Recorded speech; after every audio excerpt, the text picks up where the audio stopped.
মেয়েটি তো আর ফিরে আসবে না। ওর নামে যদি আপনারা কিছু করতে চান করতে পারেন, যা টাকা লাগবে আমি দেব। হ্যাঁ, আমরা 10 লক্ষ টাকা তো দিতেই পারি পরিবারকে। একটা মিথ্যে কথা বারবার বলতে বলতে লেবু কচলালে যেমন তেতো হয়, লেবু যত কচলাবেন রসটা বেরিয়ে যাওয়ার পর যদি আপনি লেবুটা বারবার কচলান, সেই লেবুটা কিন্তু তেতো হয়ে যায়। মাথায় রাখবেন। যদি দেখুন গাইস কি বলছে আমাদের দিদি, ঠিক আছে? এবার মনে হচ্ছে আমাদের দিদিটা সত্যি সত্যি পাগল হয়ে গেছে, সত্যি সত্যি মাথার তার পুরো কেটে গেছে। তো যে আজকে হারিয়ে গেছেন আমাদের মধ্যে থেকে মান্নাদা। আমি গর্বিত যে আজকে হারিয়ে গেছেন আমাদের মধ্যে থেকে মান্নাদা। এটা কি মানা যায়? কই নিজেদের পেছনটা একটু খুলে দেখুন।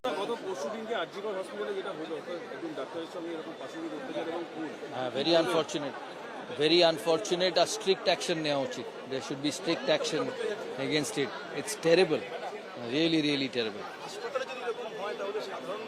Absolutely. সেই সব জায়গায় সব কিছু সম্ভব, তাই সেরকম ভাবে সিসিটিভি ক্যামেরাস সিকিউরিটি সিস্টেম তৈরি রাখা উচিত। এটা যে কোনো জায়গায় হতে পারে, কোইন্সিডেন্টলি হসপিটালেই হয়েছে, but strict action should be taken. It's not correct, it's very wrong, it's very.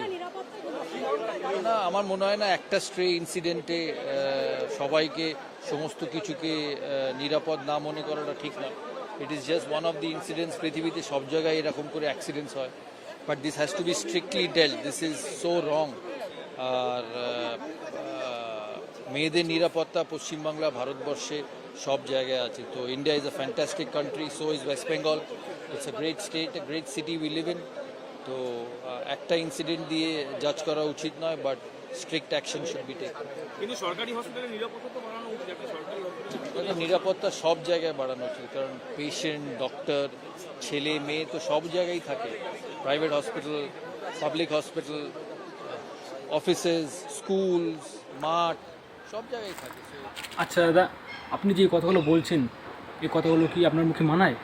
আচ্ছা, আপনার মেয়ে যদি আজকে রাস্তায় ঘুরতো চাকরির জন্য, কোনো কাজের জন্য, আপনার মেয়ের যদি আজকে এরকম কোনো একটা অবস্থা হতো, আপনার মেয়ে যদি আজকে রাত্রেবেলায় নাইট ডিউটি কাজ করতো, তখন আপনি কি করতেন? তখন আপনি কি বলতেন? আপনাকে পশ্চিমবাংলায় সবাই সম্মান করে, ভালোবাসে, তো আজকে আপনি এমন একটা মুখ থেকে এমন একটা কথা বললেন, ঠিক আছে? এই কথার কারণে সবাই আপনাকে এখন ঘৃণা করে। সবাই আপনাকে এখন কি বলছে জানেন? দালাল। তো এই কথাটা বলে আপনি দাদা একদম ঠিক করেননি। আর কি বলবো।